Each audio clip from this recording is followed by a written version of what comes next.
De las perspectivas de mercados y ojo porque vamos a hablar de si es o no es momento de apostar por los bonos. Oportunidades en renta fija estamos viendo. Bueno, pues hablamos a continuación con DWS. Nos acompaña Thomas Höfer, es Portfolio Manager en Fixed Income en DWS. Thomas, thank you so much for having us a few minutes. Thank you for having me. We are seeing how is falling consumer sentiment, how are rising producer prices, and we are wondering now if it's now the right time, the right moment to buy bonds.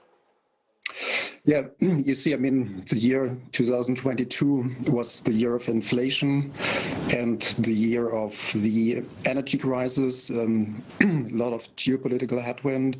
We had supply chain disruptions, which is still something which comes from the corona crisis with us.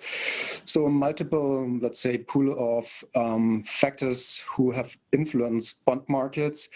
And the outcome was that the fighting the inflation was the result that the central banks were very restrictive. We've seen kind of the fastest rate hikes in quite a long time. And yeah, so obviously, we were coming from a low-yielding asset class in euro investment-grade bonds due to the low or negative interest rate environment we had here in Europe, and now the opposite has occurred. No? So ECB is hiking rates on a fast pace as the Fed in the US is doing it. We're expecting the ECB to have another 3 rate hikes to come, one this year on a 50 basis points pace and 2 next year, so additionally 150 basis points of additional rate hike. But then reaching, in our view, the terminal rate of 3%, where the ECB will start to, let's say, hike on a lower pace or even wait and see. I mean, rate hikes have lagging time of like 9 months if it translates into real economy.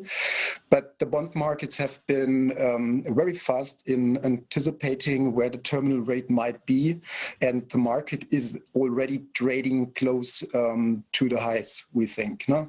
So taking the 2-year bond, which is roughly at 2.1%, we think we will see a maximum of 2.3, and 10-year bonds like which we will see in a 12-month time at 2.4%.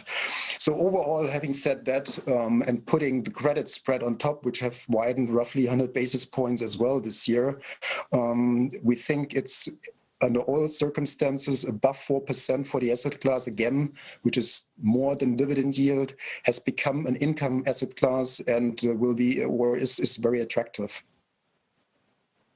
And Thomas, where do you see the fixed income opportunities or the main opportunities in fixed income right now?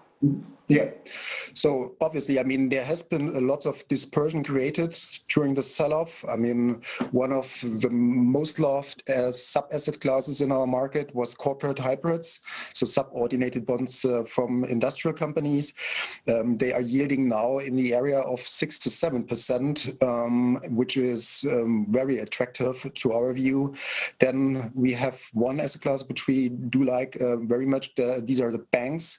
So unlike a decade ago, where the banks have been in the center of the storm, in between they have built up their capital loss-absorbing buffers. They have low non-performing loan ratios getting into this, I call it shallow recession. So they are very well equipped to weather the storm here. And the bank senior bond spreads are trading on levels you haven't seen since 2012. So these are 2 areas which I think is very attractive.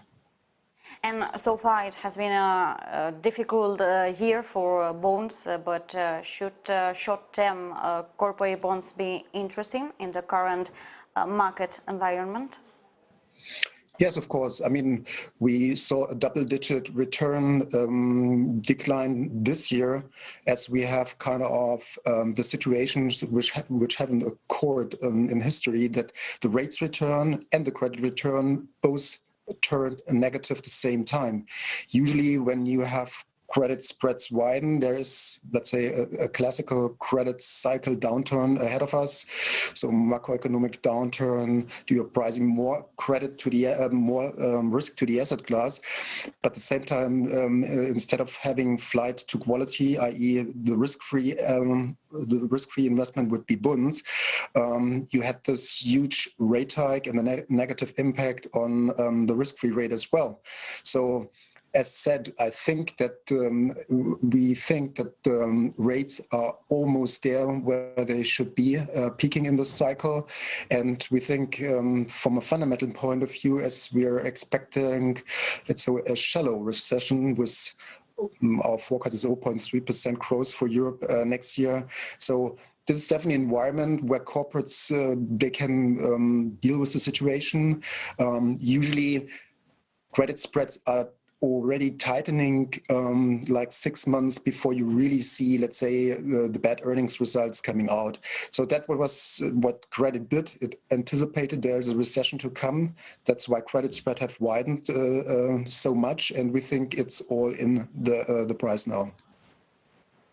And Thomas, could yield spreads between investment grade and high yield government and corporate bonds widen in the coming months? Mm-hmm. So the investment grade asset class has widened proportionally more than high yield did. So this was a little bit a technical factor, as in European high yield, there was throughout the year not so much supply, i.e. means not so much refinancing and new issue bonds were coming to the market. So there were a bit of a technical scarcity of bonds outstanding. The opposite was true for investment grade. So we think in the first wave, when you're looking a little bit into 2023, and you think you have seen peak inflation, peak central rates, hiking rates, that people will first move to the less riskier asset class with a lot of yield, and that's investment grade credit. So I call it a bull compression. I think both high yield and investment grade credit will have a fantastic year from a total return point of view next year. In a first move, it will be that flows are going into the investment grade asset class, and relatively IG will outperform high yield at that point. But of course, I mean, high yield has already a total yield of almost 8%. So your natural income from just holding and yielding is a very good argument, whether you time it perfectly or not. But I think both asset classes are a good pick. And which is your main outlook for fixed income markets in this final part of the year, and what can we expect for the beginning of 2023? Yeah. So as said, I mean, potentially starting with the Fed, I mean, so we see the terminal rate where they stop hiking at 5%, 5 to a quarter. Now that actually the Fed fund rates are 4%. So we have another 100 basis points of rate hikes ahead of us. This will be done, in our view, in 2 steps, 250 basis point hikes. So the Fed is early next year already done with their rate hikes. And as said, the market curve, so the treasury curve is already pricing in perfectly in anticipation what might come now. For the European Central Bank, the deposit rate is at the moment at 1.5%. We expect it to get to 3%. So another 3 basis point hikes. So they will be most likely done by end Q1 next year or a little bit later. So the ECB is lagging the Fed. But as said, we're getting close to this peak point. We're getting close to peak inflation as well. No? For Europe, we see peak inflation somewhere mid next year, and US peak inflation is already peaking early next year. So all in all, so the inflation pressure is decreasing over time, and the restrictive monetary policy works its way, into real economy.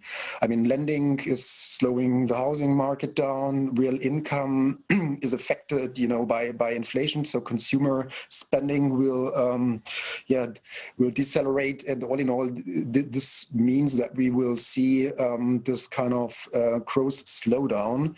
But as said, growth slowdown is not a bad thing for the credit asset class.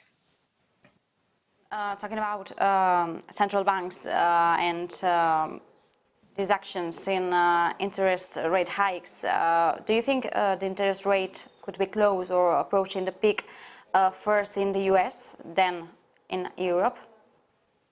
Yes, I do think so. No? So in the US, we are closer there. So we think US Treasury's 10-year will peak or will be at 4.20 in 12 months' time. So we're definitely closer to the peak already in the US, but not as far away in the Eurozone. And if you can hold, to the asset class for not for a short period, but then you definitely earn the income you have invested. No. Thank you so much, Thomas Höfer from DWS. A pleasure. Pleasure is my side.